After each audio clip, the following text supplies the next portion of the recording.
Montana Territory, May 1883, the river came faster than she had ever seen water move, and by the time Naomi Mercer got her boots pulled on and her baby wrapped tight against her chest, the water was already clawing at the porch steps. Come on," she gasped, holding one hand around the baby and pushing open the cabin door with the other. The river had risen past the usual spring banks during the night, and now it was roaring across the flats like it meant to swallow the whole valley. Naomi didn't stop to look back. The house was half soaked already, and the old fence posts were floating off downriver. She held her daughter tighter. Little Hattie's cheeks were red from the cold, and her eyes fluttered from sleep and ran. The mud sucked at her boots. Trees bent low under the wind and water, and somewhere far off she heard a hoarse scream. She stumbled once, caught herself on a root, and kept going. There was a ridge up north, just past the last of the pine line. If she could make it there, they might have a chance. Then she heard hooves. A single rider coming fast from the west, cutting across the flooded trail like he had ridden through storms before. His horse was dark with sweat, nostrils flared, and the man on its back spotted her in an instant. "Hey!" His voice broke through the wind. "Ma'am," Naomi froze just long enough to see him rein in the horse and swing down. He was tall, lean, and soaked to the bone, his hat dripping river water, but his eyes were sharp and steady. "You all right?" he asked, already moving toward her. "The river's taken everything," she said, voice shaking. "I've got to get her to high ground." He looked down at the baby, then back at the trees behind them. The water was rising fast, curling around trunks like it was hungry. He nodded once. "Name's Boone Maddox. My ranch is up the ridge, got dry land and shelter. Can you ride?" "Yes." "Good, come on." He helped her up, careful not to jostle the baby, then swung up behind her and clicked his tongue to the horse. They rode hard, the animal fighting through mud and water until they reached the slope. Naomi clung to the saddle horn with one hand, her other arm wrapped protectively around Hattie. Boone kept one arm around her waist, steadying them both. By the time they reached the top, her legs were shaking. Boone slid off first, then helped her down. They stood at the edge of his land, just above the flood line. From here, you could see the river twisting wild through the valley. Her cabin was gone, just a dark blur of wood floating downstream. Naomi turned away, pressing her lips to Hattie's forehead. "That was our home." Boone took off his hat, ran a hand through his wet hair. "I am sorry, but you and the little one are safe. That's what matters." She looked at him then. His face was rough with stubble, his jaw set like someone who had seen too much and learned to keep going anyway. There was kindness in his eyes, but not pity. "Thank you," she said softly. He nodded. "Let's get you both warm." The cabin on the ridge was small but sturdy, built from thick logs and stone. Boone got a fire going fast, stoked it until the room was glowing and warm. Naomi sat near it, holding Hattie, who had finally started to fuss from hunger. She loosened her shawl and shifted the baby, nursing her with practiced ease. Boone turned his back, giving her space. He knelt by the fire, drying his coat, then stood and moved to the shelves. "Got biscuits, dried beans, some smoked venison, not much, but enough." "That's more than I got now," Naomi said. He looked over his shoulder. "You got your daughter, that's everything." She blinked fast. "We were alone out there. My husband died last spring. Fever." Boone's eyes softened. "I am sorry." Naomi didn't say anything for a moment. Then, "You live up here by yourself?" "Yeah, my folks passed years back. Brother went east. This is all I have." They sat quiet after that. The fire crackled, Hattie made small noises in her sleep, and Boone handed her a plate of food without a word. She took it, her fingers brushing his. Warmth settled in her chest that had nothing to do with the fire. That night, Boone gave her his bed and took the floor. Naomi tried to argue, but he just said, "You need sleep more than I do," and that was that. She lay awake for a long time, watching the shadows shift across the walls, listening to the wind outside. The river had taken everything she owned, but it had brought her here, to safety, to him. In the morning, she woke to the smell of coffee and the sound of Boone talking low to Hattie, who was curled in his arms like she belonged there. "Morning," he said when Naomi sat up. The room was filled with light. Boone was smiling, his whole face soft as he looked down at the baby. Naomi stood slowly, crossing to them. She reached for Hattie, but Boone hesitated just a second longer as if he did not want to let go. Then he passed her over gently. "You're good with her," Naomi said. "I like babies," Boone answered. "They do not lie." Naomi laughed, a real one this time. And Boone looked at her like he had not heard anything prettier in a long while. He showed her around the place that day. The barn, the pasture, the spring behind the cabin, everything was quiet, peaceful. Naomi found herself breathing easier. That night after they ate, she stood out on the porch while Boone finished cleaning up. The stars were coming out and the air smelled like pine and smoke. Boone stepped out beside her. "You all right?" she nodded. "Better than I thought I would be." He looked at her like he wanted to ask something, but he did not. Instead, he offered his coat. She took it and slipped it on warm from his body, too big in the sleeves. "Thank you," she said. "For what?" "For saving us." Boone's voice was low. "You saved yourself, I just helped at the end." Naomi turned to look at him. "Still, I do not know how to repay you." Boone held her gaze for a long time, then he said, "You do not have to." But something had shifted between them, something quiet but strong. Boone reached out and gently brushed a strand of hair from her cheek. Naomi's heart beat faster, but she did not pull away. The river had taken everything. But maybe, just maybe, it had brought her something too. The rain eased 2 days later, leaving the hills slick and shining under a pale sky. The air still held the sharp scent of churned earth and pine needles, but the worst of it had passed. Naomi stood at the edge of Boone's pasture, Hattie swaddled close against her chest, staring out at the valley below. What had once been her home was now a wide, brown swath of ruin. The water had begun to recede, but the land was still drowned, fences warped, and cottonwoods upended like broken teeth. She didn't cry. That had come and gone already. Now, there was only the quiet burn of thinking what came next. She didn't hear Boone approach, but she felt him nearby before she turned. "You can't go back down there yet," he said. "I know." He rested his hand on the fence rail, eyes following hers. "You had livestock, 2 goats, a few hens. They were penned up high, but I don't know if that was enough." "I couldn't get there in time. I'll ride down when it's safe, see what's left." She gave a faint nod. "There was a chest under the floorboards, too. Had some coin in my mother's brooch. If it's there, I'll find it." Naomi shifted Hattie to the other side, her shoulders stiff from holding her so long. "I'm not used to relying on someone." Boone didn't answer right away. "Most folks aren't." "Doesn't mean you shouldn't when it's offered honest." The wind picked up, rattling the branches overhead. Naomi turned toward the cabin. "She needs feeding again." "I'll carry in more wood," Boone said, already moving. Inside, the fire had gone low. Naomi settled in the rocker by the hearth, baring her shoulder without ceremony. Hattie latched quickly, her tiny fingers curling against Naomi's skin. The rhythm of it calmed her. Boone came in with an armful of pine logs, setting them down by the stove. He added 2, then crouched, coaxing the flame back to life. "I learned to read by firelight," he said without looking up. Naomi glanced at him. "Who taught you?" "My ma. She had this old Bible, pages curled at the edges. She'd make me sound out verses."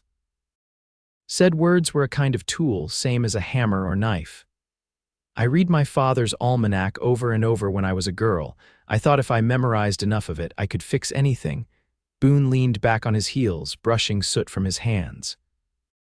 "Guess we both learned early how to patch what's broken." Naomi met his gaze. Something passed between them, not pity, not sorrow, but a kind of recognition. She looked down at Hattie, then back at Boone. "You think she'll remember any of this?" "No," he said, "but she'll feel it in you. The way you hold her, the way you keep going." That night, Naomi cooked for the first time since arriving. She used what Boone had: cornmeal, dried onion, a strip of salt pork, and made a skillet cake that filled the cabin with a savory warmth. Boone didn't say much while they ate, but his silence wasn't distant. It felt like something settled, reliable. Afterward, Naomi washed the tin plates in a basin, her sleeves rolled. Boone sat by the stove, whittling a piece of pine into something shapeless for now. "You've been here a long time," she said. 7 years since I bought the land. Longer if you count the time before, working it for someone else. You never thought of leaving." "Thought about it plenty, but I stayed." "Why?" He looked up, the knife stilled in his hand. "The sky feels bigger here, like it doesn't press down on you." Naomi dried her hands and moved to the window. The moon lit the slope in silver. "I never saw myself staying in one place forever," she said. "But then I had her." And everything narrowed to one spot on the map. Boone rose and crossed to her. He didn't touch her, just stood beside her, close enough that she could feel his presence like a steadying post. "There's room here," he said, voice low, "for more than one kind of life." Naomi didn't answer. She didn't need to. The quiet between them said enough. Later, after Hattie was asleep, Naomi stepped out onto the porch. Boone was already there, leaning on the railing, shoulders relaxed. "Wild turkeys came through the orchard this morning," he said. "Left tracks all across the mud," she smiled faintly. "Would have been a sight. They'll come back, always do." Naomi stood beside him, arms crossed against the cooling air. "You think I should stay?" "I think you should do what's right for you and the girl." "But if you stayed, I wouldn't mind it." She turned her head slowly, meeting his eyes.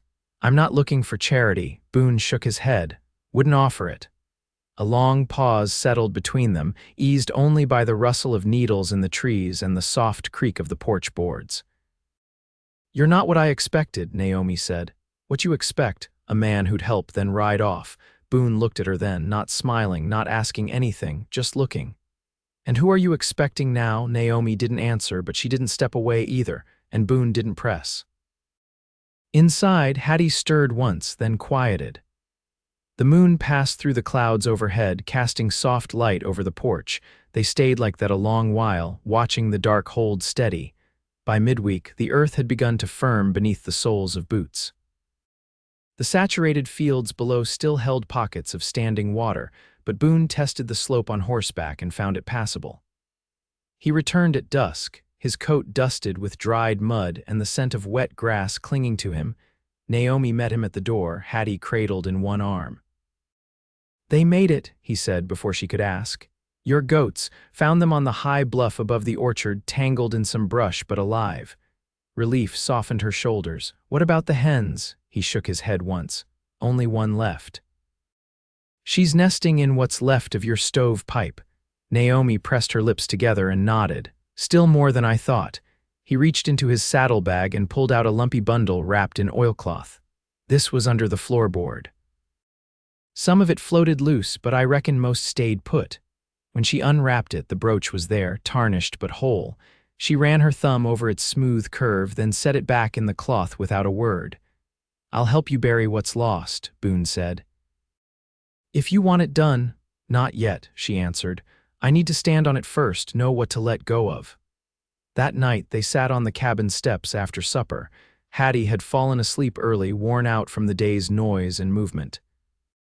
Naomi watched the last light fall over the ridge, her face unreadable. "Was your father strict?" Boone asked, his voice low. She glanced sideways. "He was fair, not much for softness, though."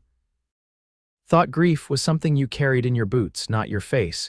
Boone nodded once, letting that settle. "Mine used silence like a fence, thought if you didn't name a thing, it couldn't touch you." Naomi pulled the shawl tighter across her shoulders. "I used to think that made me strong. Now I wonder if it just made me lonesome." Boone reached for the tin cup beside him, swirling what little coffee remained. "It's a hard thing, learning when to hold and when to give." She didn't answer, but the line of her jaw eased slightly. The next morning, she rose early. Boone was already outside, splitting kindling near the barn. She set Hattie in a woven basket lined with wool and carried her out, placing her near the door where she could watch. "I want to start mending the fence," Naomi called, brushing her sleeves back. "The one by the west edge." "It won't stand another wind." Boone set down the axe.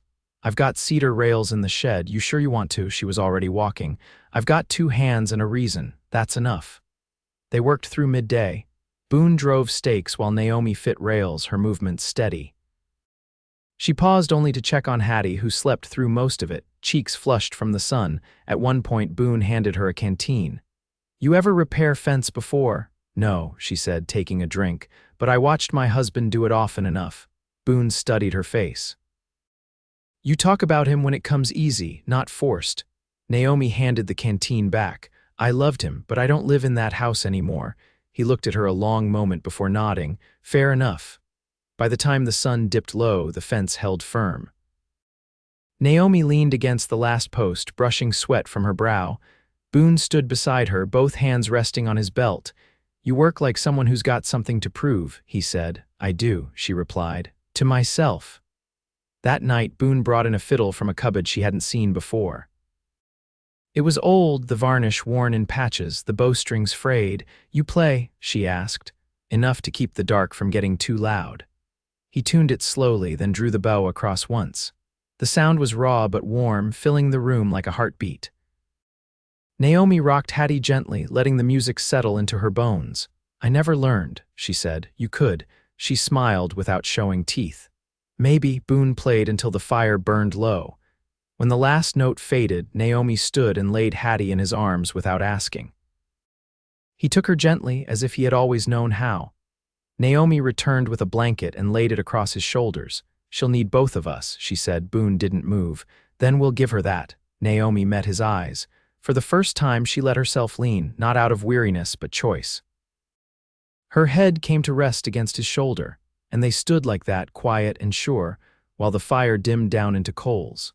By early June, the grass on the ridge had greened thick and high, brushing the hem of Naomi's skirts as she walked the pasture path in the early light.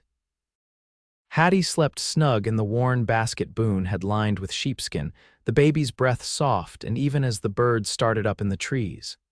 Naomi's steps were slower these mornings, measured not by fear or urgency now, but by rhythm: feeding, tending, mending, nursing. There was no rush in it anymore.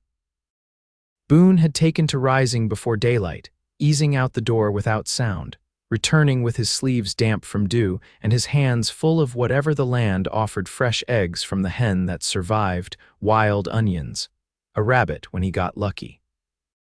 Naomi never asked what drove him to start the day so early. She guessed he needed the quiet before the world woke. She understood that need now. She found him behind the barn, crouched near the stone trough where the spring fed in. He was rubbing down the back leg of a young bay mare, her flank twitching as he worked. "She favoring it?" Naomi asked, coming to stand beside the fence. "Slipped on the creek bed," Boone said without looking up. "Didn't break anything, but she'll carry it sore for a while."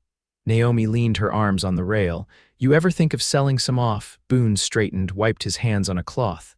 "Thought about it last fall, but I never got around to it." "You waiting on something?" He met her eyes. "Maybe." She held his gaze longer than she meant to, then glanced toward the pasture. "I've been thinking about the orchard." Boone arched a brow. "There's a space behind the cabin that catches good sun. The roots out there are shallow, but with the right care, it could hold a few saplings." "You want to plant trees?" "Someday," she said. "Maybe not this season, but I've got seed from the old place, and if I can barter for cuttings in town." Boone's face didn't change, but something in his stance eased. "You want me to take you when I ride in next week?" Naomi nodded. "I'll need to trade the spare linens. They weren't ruined in the flood." They walked back to the cabin together, Hattie beginning to stir. Naomi lifted her from the basket, pressing a kiss into her hair. Boone followed her inside but didn't sit, instead crossing to the corner where he kept a folded length of canvas. "You ever sew canvas?" he asked. "Some." He held it up. "I need a shade fixed for the west window. The sun off the slope burns in around supper." Naomi took it from him. "I can stitch it." He stayed close as she spread the cloth over the table, watching her hands find the rhythm of the needle. "You were always this capable?" he asked. Naomi didn't look up. "I had to be. Not many would have made it up that ridge carrying a baby." She tied off a knot. "I didn't think about it, just kept moving." Boone reached for a chair but didn't sit. "That kind of grit, most folks don't have it." Naomi set the needle down and looked at him fully. "You didn't leave me behind. That says something too." Boone looked at her like he wanted to speak but couldn't find the right shape for the words. Instead, he stepped toward the stove, took down the coffee pot, and poured her a cup. As she drank, Naomi glanced toward the window. "You ever think of building on?" "I have." "What stopped you?" He turned, leaning a hip against the counter. "Didn't have a reason to, not until now." Naomi's breath caught, but she didn't reply. She reached for the canvas again, fingers brushing the edge where the sun had faded it. Boone crossed the space between them and laid his hand gently over hers. "I'd build it for you," he said, "if you wanted to stay." Naomi didn't answer at once. Her heart beat steady, not wild, but firm like a drum she knew the rhythm of. She studied his face creased at the corners, sun-worn honest. "I wouldn't stay for shelter," she said slowly. "I'd stay for something that lasts." Boone nodded. "Then we'll build it right, together." Outside, the wind rustled in the pines, steady and sure. Hattie stirred again, and Naomi moved to lift her, cradling her close. Boone stood beside her, hand warm on her back, and in that quiet moment, no words were needed. The flood had taken what could be taken. But here, with the land underfoot and the sky wide above, they were beginning something new, not out of rescue or necessity, but something chosen, something earned. It was late June when Boone laid the first beam for the new addition, the sun high and hot, cicadas humming in the grass. Naomi stood nearby with Hattie in her sling, a wide-brimmed straw hat shading both their faces. She held a folded scrap of paper, a rough sketch she'd drawn on the back of one of Boone's old ledgers. The lines were simple: a room with space for a cradle, a small window facing east, and a narrow shelf for books. Boone had studied it earlier that morning, then nodded once and picked up his saw. "I'll start with the posts by the east wall," he said now, brushing sawdust from his palm. "The ground's even there." Naomi stepped closer. "I'd like a root cellar beneath it. Doesn't need to be deep, just dry." Boone looked at her with a new kind of attention. "You planning to store for winter already?" "I'm planning to stay." He didn't speak, but his hand came to rest on her shoulder, quiet and firm.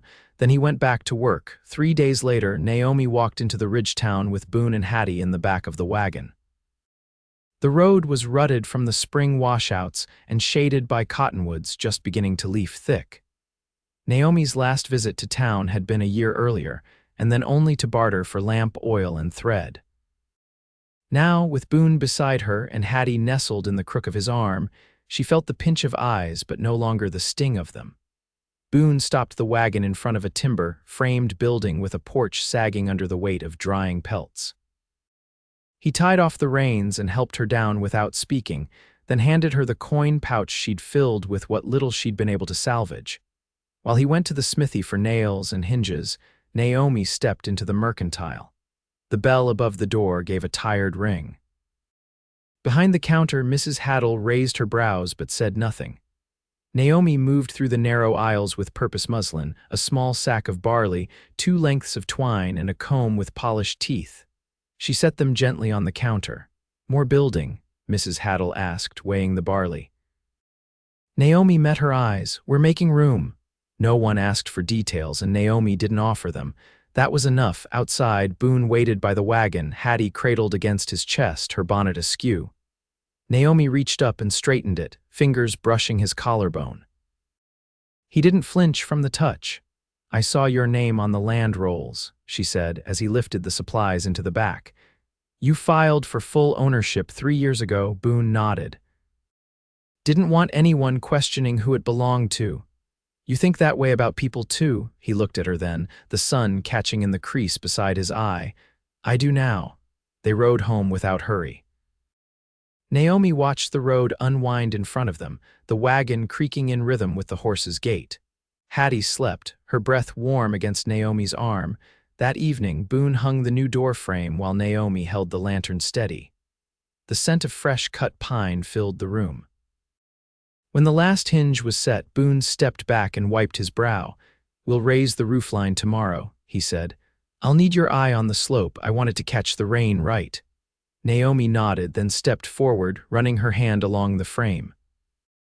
"It's good work." He looked at her, something patient and certain behind his expression. "You've had offers before, haven't you, from others?" "I did, but none of them saw me as more than what I could give." Boone didn't answer. Instead, he reached for her hand, his palm rough and warm.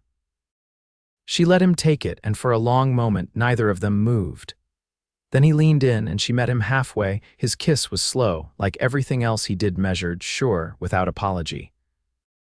Naomi's hand curled at the back of his neck, her breath catching not from surprise, but from the rightness of it. When they finally parted, Boone rested his forehead lightly against hers.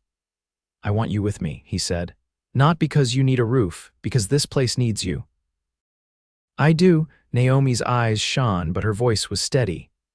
"Then let's make it ours." They married under the tall pines at the ridge's edge where the land fell away into gold-green valleys. The preacher came up from the town, his boots thick with dust, and read from a small, cracked Bible. Naomi wore a dress she'd sewn from the muslin she bought, and Boone had shaved close, his collar pressed flat. Hattie squirmed in Naomi's arms through most of the vows, but no one minded. Afterward, Boone set a carved ring on Naomi's finger, the wood polished smooth and warm. She pressed her lips to his knuckles and didn't let go of his hand for the rest of the evening. The orchard came later, in the cool hush of early autumn. Boone dug the holes and Naomi placed the saplings 2 apple, 1 pear, and a plum cutting from a neighbor's grove. They watered them with care, then marked each with a stone. Hattie toddled barefoot through the rows, hands sticky with windfall fruit. By the first snow, the addition was complete. The cradle sat beneath the east window, and Naomi's books lined the shelf beside it.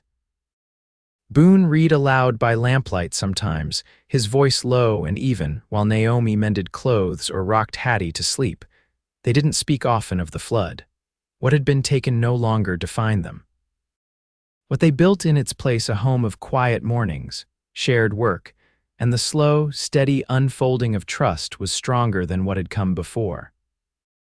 When the wind howled across the ridge and winter pressed against the shutters, Naomi sat beside Boone by the fire, Hattie curled between them and felt no fear. Her place was not borrowed or temporary, it was hers. Theirs, together they'd shaped something lasting, and it held.